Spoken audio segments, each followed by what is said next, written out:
नमस्कार दोस्तों, ज्ञान सागर चैनल में आपका बहुत बहुत स्वागत है। तो आइए कहानी की तरफ चलते हैं। एक छोटी सी कहानी सुनाती हूँ।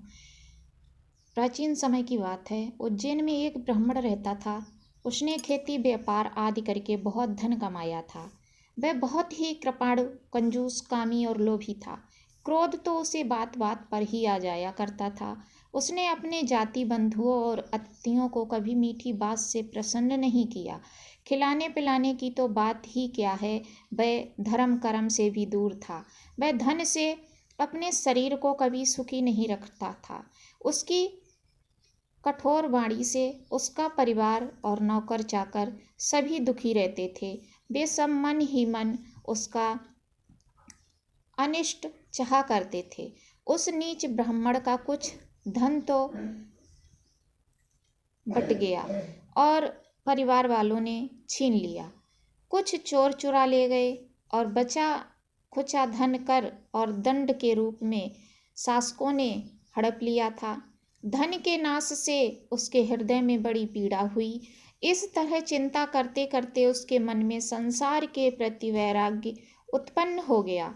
अब वह ब्राह्मण मन ही मन कहने लगा कि हाय हाय, बड़े खेद की बात है कि मैंने इतने दिनों तक अपने को व्यर्थ ही में इस प्रकार सताया। जिस धन के लिए मैंने जी तोड़ परिश्रम किया, वह ना तो धर्म कर्म में लगा और ना मेरे सुख भोग के काम ही आया। इस संसार सागर से पार होने के लिए वैराग्य एक नाव के समान है।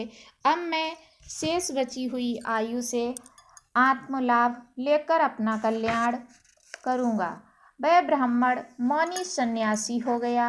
वह अपना मन बस में करके पृथ्वी पर घूमने लगा। वह गांव में भिक्षा मांगकर अपना जीवन व्यतीत करता था। दुष्ट लोग उसे बहुत सताते थे।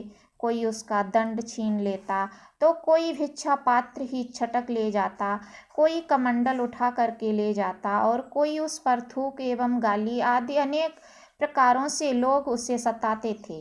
ब्राह्मण ये सब चुपचाप सह लेता था। वह समझता था कि ये सब मेरे पूर्व जन्म के कर्मों का फल है और इसे मुझे अवश्य ही भोगना पड़ेगा। ब्राह्मण कहता है, मेरे सुख अथवा दुख का कारण ना तो ये मनुष्य हैं, ना देवता हैं, ना ये शरीर है और ना ये कर्म आदि हैं। श्रोताओं और बंधुओं, मन को ही इसका परम कारण मानते हैं और मन ही इस सारे संसार चक्र को चला रहा है। सचमुच ये मन बहुत बलवान है। मन ही समस्त चेष्टाएं करता रहता है।